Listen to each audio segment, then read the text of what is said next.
بسم اللہ الرحمن الرحیم۔ حضور اقدس صلی اللہ علیہ وسلم کا افراد کو دعوت دینا۔ حضور صلی اللہ علیہ وسلم کا حضرت ابوبکر رضی اللہ عنہ کو دعوت دینا۔ حضرت عائشہ رضی اللہ عنہ فرماتی ہیں کہ حضرت ابوبکر رضی اللہ عنہ حضور صلی اللہ علیہ وسلم کے زمانے جاہلیت کے دوست تھے۔ ایک دن حضور صلی اللہ علیہ وسلم کی ملاقات کے ارادے سے گھر سے نکلے۔ ابوبکر صدیق رضی اللہ عنہ گھر سے نکلے، آپ سے ملاقات ہوئی تو عرض کیا کہ اے ابو القاسم، یہ حضور صلی اللہ علیہ وسلم کی کنیت ہے، کیا بات ہے آپ اپنی قوم کی مجلسوں میں نظر نہیں آتے اور لوگ یہ الزام لگاتے ہیں کہ آپ ان کے آبا و اجداد وغیرہ کے عیوب بیان کرتے ہیں۔ حضور صلی اللہ علیہ وسلم نے فرمایا میں اللہ کا رسول ہوں اور تم کو اللہ کی دعوت دیتا ہوں۔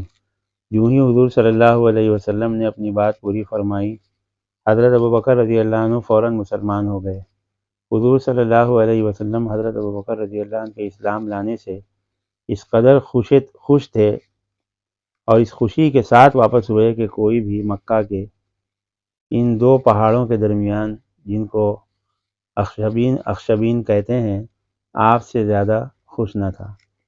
اور حضرت ابوبکر رضی اللہ عنہ وہاں سے حضرت عثمان بن عفان اور حضرت طلحہ بن عبید اللہ اور حضرت زبیر بن العوام اور حضرت سعد بن ابی وقاص رضی اللہ عنہ کے پاس تشریف لے گئے اور یہ حضرات بھی مسلمان ہو گئے۔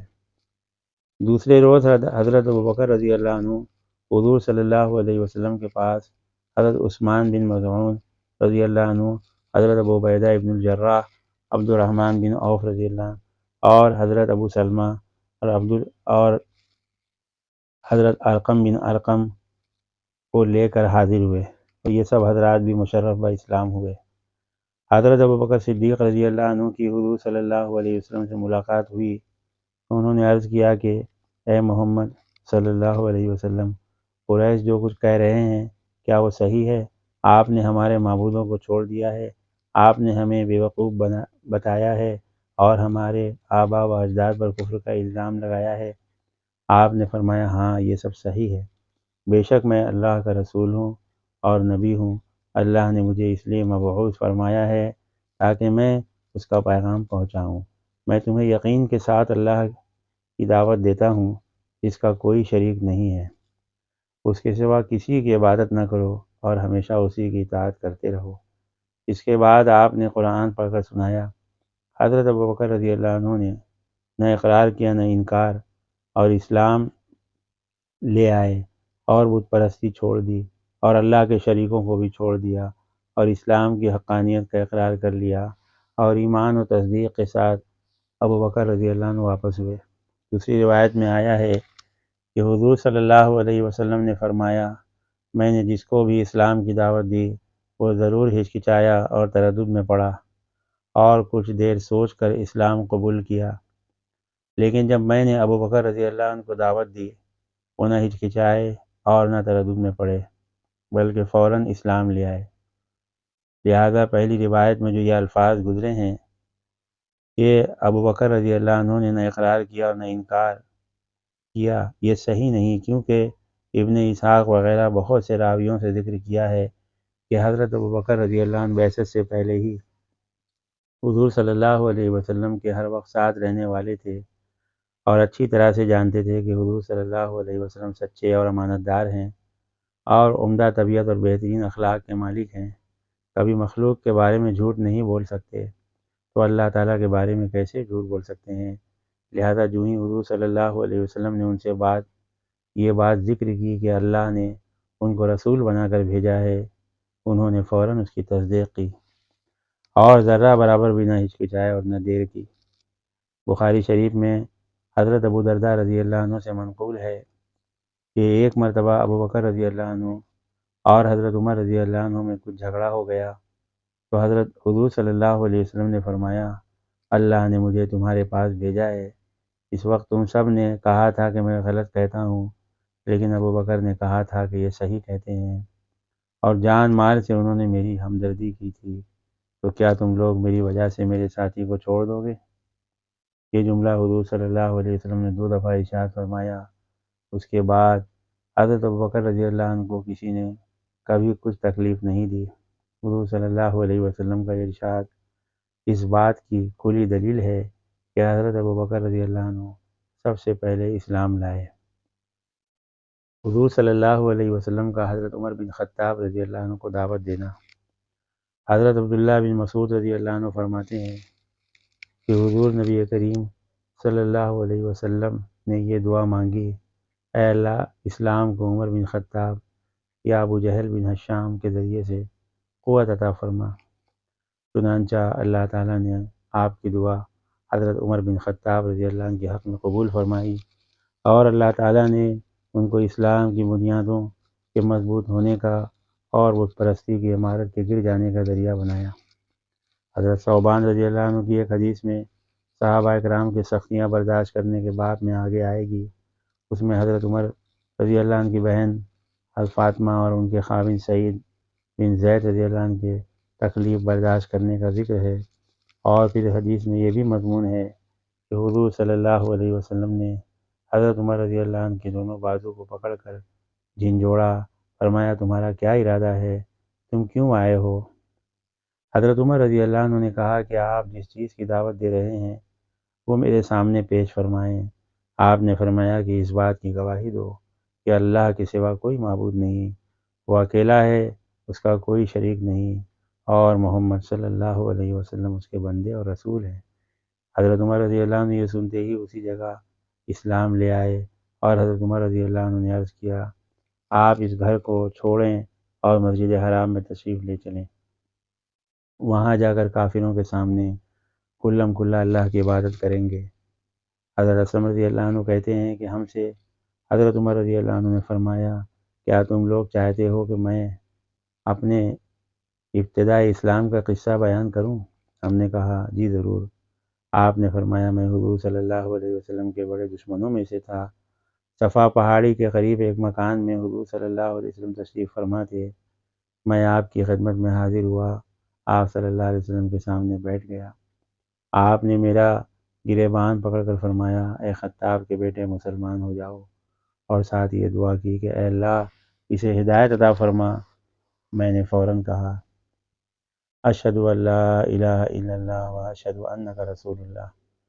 فرماتے ہیں میرے اسلام لاتے ہی مسلمانوں نے اتنی بلند آواز سے تکبیر کہی کہ جو مکہ کی تمام گلیوں میں سنائی دی۔ حضور صلی اللہ علیہ وسلم کا حضرت عثمان بن عفان رضی اللہ عنہ کو دعوت دینا۔ حضرت عمرو بن عثمان کہتے ہیں کہ حضرت عثمان رضی اللہ عنہ نے فرمایا کہ میں اپنی خالہ عروہ بنت عبد المطلب کے پاس ان کی بیمار پرسی کے لیے گیا۔ کچھ دیر بعد حضور صلی اللہ علیہ وسلم وہاں تشریف لے آئے۔ میں آپ کو غور سے دیکھنے لگا اور آپ کی نبوت کا تھوڑا بہت تذکرہ ان دنوں ہو چکا تھا۔ آپ نے میری طرف متوجہ ہو کر فرمایا اے عثمان تمہیں کیا ہوا، مجھے غور سے دیکھ رہے ہو؟ میں نے کہا میں اس بات پر حیران ہوں کہ آپ کا ہمارے میں ہم لوگوں میں بڑا مرتبہ ہے، اور پھر آپ کے بارے میں ایسی ایسی باتیں کہیں جا رہی ہیں۔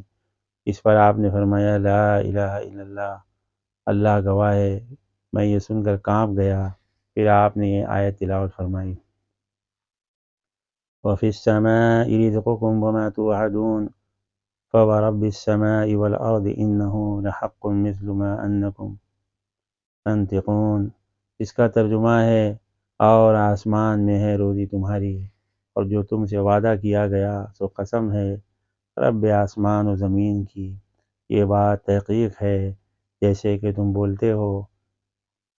پھر حضور صلی اللہ علیہ وسلم کھڑے ہوئے اور باہر تشریف لے گئے۔ میں بھی آپ صلی اللہ علیہ وسلم کے پیچھے چل دیا اور آپ کی خدمت میں حاضر ہو کر مسلمان ہو گیا۔ حضور صلی اللہ علیہ وسلم کا حضرت علی بن ابی طالب کو دعوت دینا۔ حضرت علی بن ابی طالب حضور صلی اللہ علیہ وسلم کی خدمت میں حاضر ہوئے تو حضور صلی اللہ علیہ وسلم اور حضرت خدیجہ رضی اللہ عنہ دونوں نماز پڑھ رہے تھے۔ تو حضرت علی رضی اللہ عنہ نے پوچھا کہ اے محمد صلی اللہ علیہ وسلم یہ کیا ہے؟ تو حضور صلی اللہ علیہ وسلم نے فرمایا یہ اللہ کا وہ دین ہے جسے اللہ نے اپنے لیے پسند کیا ہے اور جسے دے کر اپنے رسولوں کو بھیجا ہے۔ میں تم کو اللہ کی طرف دعوت دیتا ہوں جو کہ اکیلا ہے، جس کا کوئی شریک نہیں، کہ تم اسی کی عبادت کرو اور لات اور عزیٰ دونوں بتوں کا انکار کرو۔ حضرت علی رضی اللہ عنہ نے کہا یہ ایسی بات ہے جو آج سے پہلے میں نے کبھی نہیں سنی، اس لیے میں اپنے والد ابو طالب سے کو پوچھ کر ہی اس کے بارے میں کچھ فیصلہ کروں گا۔ آپ نے اس بات کو پسند نہ فرمایا، آپ کے اعلان کرنے سے پہلے آپ کا راز فاش ہو جائے، تو ان سے فرمایا اے علی اگر تم اسلام نہیں لاتے ہو تو اس بات کو چھپائے رکھو۔ حضرت علی رضی اللہ عنہ نے اسی حال میں رات گزار دی، پھر اللہ تعالیٰ نے ان کے دل میں مسلمان ہونے کا شوق پیدا فرما دیا۔ اگلے روز صبح ہوتے ہی حضور صلی اللہ علیہ وسلم کی خدمت میں حاضر ہوئے اور عرض کیا کل میرے سامنے آپ نے کیا بات پیش کی تھی؟ آپ صلی اللہ علیہ وسلم نے فرمایا اس بات کی گواہی دو کہ اللہ کے سوا کوئی معبود نہیں جو کہ اکیلا ہے، اس کا کوئی شریک نہیں، اور لات و عزیٰ کا انکار کر دو، اللہ تعالیٰ کی تمام شریکوں سے برات کا اظہار کرو۔ حضرت علی رضی اللہ عنہ نے حضور صلی اللہ علیہ وسلم کی بات مان لی اور اسلام لے آئے، اور ابو طالب کے ڈر سے آپ صلی اللہ علیہ وسلم کے پاس چھپ چھپ کر آتے رہے اور اپنے اسلام کو چھپائے رکھا، بالکل ظاہر نہ ہونے دیا۔ حبہ عرفی کہتے ہیں کہ میں نے حضرت علی رضی اللہ عنہ کو ایک دن منبر پر ہنستے ہوئے دیکھا، اس سے پہلے کبھی اتنا زیادہ ہنستے ہوئے نہیں دیکھا تھا، آپ کے دانت ظاہر ہو جائیں۔ پھر فرمایا مجھے ابو طالب کی ایک بات یاد آئی کہ ایک روز ابو طالب ہمارے پاس آئے اور میں بطن نخلا میں حضور صلی اللہ علیہ وسلم کے ساتھ نماز پڑھ رہا تھا، تو انہوں نے کہا کہ اے میرے بھتیجے تم دونوں کیا کر رہے ہو؟ حضور صلی اللہ علیہ وسلم نے ان کو اسلام کی دعوت دی۔ انہوں نے کہا کہ تم دونوں جو کچھ کہہ رہے ہو اس میں کوئی حرج نہیں، جو کچھ کر رہے ہو اس میں کوئی حرج نہیں، اور سجدہ کی طرف اشارہ کرتے ہوئے کہا لیکن یہ نہیں ہو سکتا کہ میرے سرین سجدہ کی حالت میں میرے سے اوپر ہو جائیں، یعنی میں سجدہ نہیں کر سکتا۔ یہ کہہ کر حضرت علی رضی اللہ عنہ اپنے والد کی اس بات پر تعجب کرتے ہوئے ہنسے، پھر فرمایا اے اللہ میرے علم کے مطابق آپ کے نبی صلی اللہ علیہ وسلم کے سوا اس امت میں سے کسی بندے نے مجھ سے پہلے آپ کی عبادت نہیں کی ہے۔ یہ بات 3 مرتبہ کہی اور فرمایا میں نے تمام لوگوں سے 7 سال پہلے نماز پڑھنی شروع کر دی تھی۔ حضور صلی اللہ علیہ وسلم کا حضرت عمرو بن ابسہ رضی اللہ عنہ کو دعوت دینا۔ حضرت شداد بن عبداللہ کہتے ہیں کہ حضرت ابو امامہ رضی اللہ عنہ نے حضرت عمرو بن ابسہ رضی اللہ عنہ سے پوچھا کہ آپ کس بنیاد پر یہ دعویٰ کرتے ہیں کہ اسلام لانے میں آپ کا چوتھا نمبر ہے؟ انہوں نے فرمایا میں زمانہ جاہلیت میں لوگوں کو سراسر گمراہی پر سمجھتا تھا اور بت میرے خیال میں کوئی چیز ہی نہ تھے۔ پھر میں نے ایک آدمی کے بارے میں سنا کہ وہ مکہ میں غیب کی خبریں بتاتے ہیں اور نئی نئی باتیں بیان کرتے ہیں، چنانچہ میں اونٹنی پر سوار ہو کر فوراً مکہ پہنچا۔ وہاں پہنچتے ہی معلوم ہوا کہ حضور صلی اللہ علیہ وسلم چھپ کر رہتے ہیں اور آپ کی قوم آپ کے در پہ آزار ہے، یعنی تکلیف دینے کے لیے ہمیشہ لگی رہتی ہے اور بہت بے باک ہے، اور میں بڑی حیلہ جوئی کے بعد آپ تک پہنچا اور میں نے عرض کیا کہ آپ کون ہیں؟ آپ نے فرمایا میں اللہ کا نبی ہوں۔ میں نے عرض کیا اللہ کا نبی کسے کہتے ہیں؟ آپ نے فرمایا اللہ کی طرف سے پیغام لانے والے کو۔ پھر فرمایا ہاں۔ میں نے عرض کیا اللہ نے کیا پیغام دے کر بھیجا ہے؟ آپ نے فرمایا اللہ نے مجھے یہ پیغام دے کر بھیجا ہے کہ اللہ کو ایک مانا جائے اور اس کے ساتھ کسی چیز کو بھی شریک نہ کیا جائے، اور بتوں کو توڑ دیا جائے اور اس صلہ رحمی کی جائے، یعنی رشتہ داروں سے اچھا سلوک کیا جائے۔ میں نے آپ صلی اللہ علیہ وسلم کی خدمت میں عرض کیا اس دین کے معاملے میں آپ کے ساتھ کون ہیں؟ آپ صلی اللہ علیہ وسلم نے فرمایا کہ ایک آزاد اور ایک غلام۔ میں نے دیکھا تو آپ کے ساتھ حضرت ابوبکر صدیق رضی اللہ عنہ اور ابی قحافہ حضرت ابوبکر کے غلام ہیں، حضرت بلال بھی تھے۔ میں نے عرض کیا کہ کیا میں آپ کا اتباع کرنا چاہتا ہوں؟ میں نے عرض کیا کہ میں بھی آپ کا اتباع کرنا چاہتا ہوں، یعنی اسلام کو ظاہر کر کے یہاں مکہ میں آپ کے ساتھ رہنا چاہتا ہوں۔ آپ نے فرمایا فی الحال تمہارا میرے ساتھ رہنا تمہاری طاقت سے باہر ہے، اس لیے اب تم اپنے گھر چلے جاؤ، اور جب تم سنو کہ مجھے غلبہ ہو گیا تو میرے پاس آ جانا۔ حضرت عمرو بن ابسہ فرماتے ہیں رضی اللہ عنہ کے مسلمان ہو کر میں اپنے گھر واپس آ گیا اور حضور صلی اللہ علیہ وسلم ہجرت فرما کر مدینہ تشریف لے گئے۔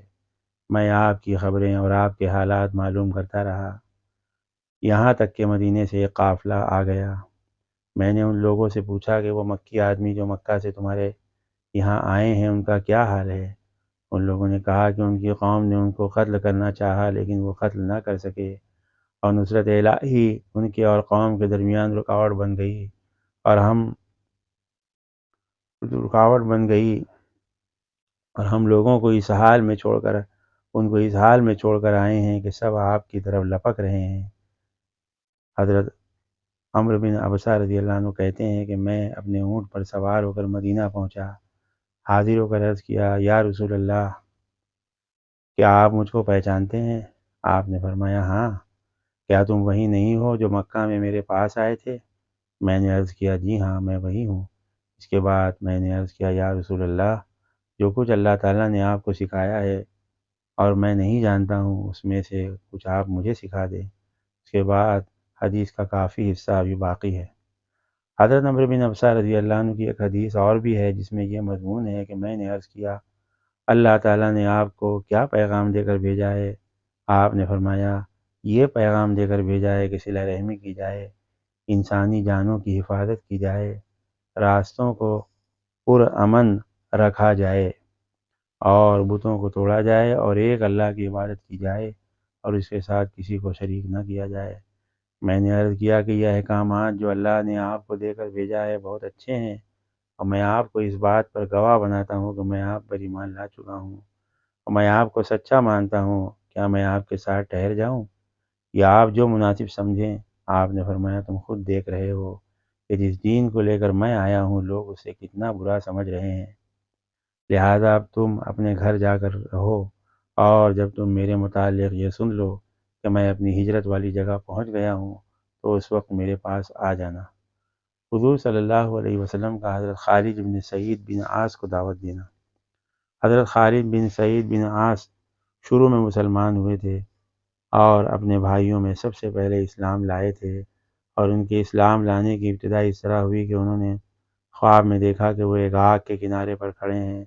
انہوں نے بتایا کہ اس آگ کی لمبائی چوڑائی اتنی زیادہ ہے کہ اللہ ہی جانتے ہیں، اور انہوں نے خواب میں یہ بھی دیکھا کہ ان کے والد ان کو آگ میں ڈھکیل رہے ہیں، اور یہ بھی دیکھا کہ حضور صلی اللہ علیہ وسلم ان کی کمر کو پکڑے ہوئے ہیں تاکہ وہ آگ میں نہ گر جائیں۔ وہ گھبرا کر نیند سے اٹھے اور کہنے لگے، میں اللہ کی قسم کھا کر کہتا ہوں یہ بالکل سچا خواب ہے۔ اس کے بعد ان کی حضرت ابوبکر صدیق رضی اللہ عنہ سے ملاقات ہوئی، ان کو اپنا خواب سنایا۔ حضرت ابوبکر رضی اللہ عنہ نے فرمایا کہ تمہارے ساتھ من جانب اللہ بھلائی کا ارادہ کیا گیا، یہ اللہ کے رسول ہیں صلی اللہ علیہ وسلم، تم ان کا اتباع کرو۔ تمہارے خواب کی تعبیر یہی ہے کہ تم ان کا اتباع ضرور کرو گے اور ان کے ساتھ اسلام میں داخل ہو جاؤ گے، اور اسلام ہی تم کو آگ میں داخل ہونے سے بچائے گا، اور تمہارا باپ آگ میں جائے گا۔ حضور صلی اللہ علیہ وسلم اجیاد محلہ میں تشریف فرما تھے۔ حضرت خالد نے وہاں آپ کی خدمت میں حاضر ہو کر عرض کیا، اے محمد صلی اللہ علیہ وسلم، آپ کس چیز کی دعوت دیتے ہیں؟ آپ نے فرمایا، تم کو ایک اللہ کی دعوت دیتا ہوں، اس کا کوئی شریک نہیں، اور اس بات کی دعوت دیتا ہوں کہ محمد صلی اللہ علیہ وسلم اللہ کے بندے اور رسول ہیں۔ ان پتھروں کی عبادت کو چھوڑ دو جو نہ سنتے ہیں اور نہ دیکھتے ہیں، اور نہ نقصان پہنچاتے ہیں اور نہ نفع، اور نہ یہ جانتے ہیں کہ کون ان کی پوجا کرتا ہے اور کون نہیں کرتا۔ حضرت خالد رضی اللہ عنہ نے فوراً کلمہ شہادت پڑھ لیا۔ میں اس بات کی گواہی دیتا ہوں کہ اللہ کے سوا کوئی معبود نہیں ہے، اور اس بات کی کہ آپ اللہ کے رسول ہیں۔ ان کے اسلام لانے سے حضور صلی اللہ علیہ وسلم کو بہت خوشی ہوئی۔ اس کے بعد حضرت خالد رضی اللہ عنہ اپنے گھر سے غائب ہو گئے۔ ان کے والد کو ان کے مسلمان ہونے کا پتہ چل گیا۔ اس نے ان کی تلاشی میں آدمی بھیجے جو ان کو ان کے والد کے پاس لے کر آئے۔ والد نے ان کو خوب ڈانٹا۔ جو کوڑا اس کے ہاتھ میں تھا اس سے ان کی اس قدر پٹائی کی کہ کوڑا ان کے سر پر توڑ دیا۔ کہا، اللہ کی قسم میں تمہارا کھانا پینا بند کر دوں گا۔ حضرت خالد نے کہا، اگر تم بند کر دو گے تو اللہ تعالیٰ مجھے ضرور اتنی روزی دے دیں گے جس سے میں اپنی زندگی کا گزارا کر لوں گا۔ یہ کہہ کر حضور صلی اللہ علیہ وسلم کے پاس چلے آئے۔ حضور صلی اللہ علیہ وسلم ان کا ہر طرح خیال رکھتے، اور یہ حضور صلی اللہ علیہ وسلم کے ساتھ ہی رہتے۔ دوسری روایت میں یہ بھی مضمون ہے کہ ان کے والد نے ان کی تلاش میں اپنے غلام رافع اور اپنے بیٹوں کو بھیجا جو ابھی تک مسلمان نہیں ہوئے تھے۔ انہوں نے ان کو تلاش کر لیا اور ان کے والد ابو احیجہ کے پاس لے آئے۔ ان کے والد نے ان کو خوب ڈانٹا اور جھڑکا، اور اس کے ہاتھ میں ایک قمچی تھی، ایک لکڑی تھی، جس سے ان کو اس قدر مارا کہ وہ لکڑی ان کے سر پر ٹوٹ گئی۔ پھر کہنے لگا تم محمد صلی اللہ علیہ وسلم کے پیچھے لگ گئے ہو، حالانکہ تمہیں معلوم ہے کہ وہ اپنی قوم کی مخالفت کر رہے ہیں اور اپنی قوم کے خداؤں میں اور ان کے آباء و اجداد جو جا چکے ہیں ان میں عیب نکال رہے ہیں۔ حضرت خالد نے کہا اللہ کی قسم، اللہ کی قسم وہ سچ سچ کہتے ہیں اور میں ان کا اتباع میں نے کر لیا ہے۔ اس پر ان کے والد ابو احیجہ کو بڑا غصہ آیا اور ان کو بہت برا بھلا کہا اور گالیاں دیں اور کہا او کمینے، جہاں تیرا دل چاہے چلا جا، اللہ کی قسم میں تمہارا کھانا پینا بند کر دوں گا۔ حضرت خالد رضی اللہ عنہ نے کہا اگر تم بند کر دو گے تو اللہ جل شانہ مجھے اتنی روزی دے دیں گے جس سے میں گزارا کر لوں گا۔ اس پر ان کے والد نے ان کو گھر سے نکال دیا اور اپنے بیٹوں سے کہا کہ تم میں سے کوئی اس سے بات نہ کرے، ورنہ میں اس کے ساتھ وہی معاملہ کروں گا جو میں نے اس کے ساتھ کیا۔ چنانچہ حضرت خالد حضور صلی اللہ علیہ وسلم کے پاس چلے آئے اور حضور صلی اللہ علیہ وسلم کا ہر طرح خیال فرماتے۔ یہ حضور صلی اللہ علیہ وسلم کے ساتھ رہا کرتے تھے۔ ایک روایت میں یہ بھی ہے کہ حضرت خالد مکہ کے گرد و نواح میں جا کر اپنے والد سے چھپ گئے، اور جب حضور صلی اللہ علیہ وسلم کے صحابہ حبشہ کی طرف دوبارہ ہجرت کرنے لگے تو اس وقت انہوں نے سب سے پہلے ہجرت کی۔ ان کا باپ سعید بن العاص بن امیہ جب بیمار ہوا تو کہنے لگا اگر اللہ نے مجھے اس بیماری سے شفا دی تو میں ابھی کبشہ یعنی حضور صلی اللہ علیہ وسلم کے خدا کی مکہ میں کبھی عبادت نہ ہونے دوں گا۔ اس پر حضرت خالد نے یہ دعا مانگی اے اللہ اسے بیماری سے شفا نہ دینا، چنانچہ وہ اسی بیماری میں مر گیا۔ اللہ تعالی ہم سب کو عمل کرنے کی توفیق عطا فرما دے۔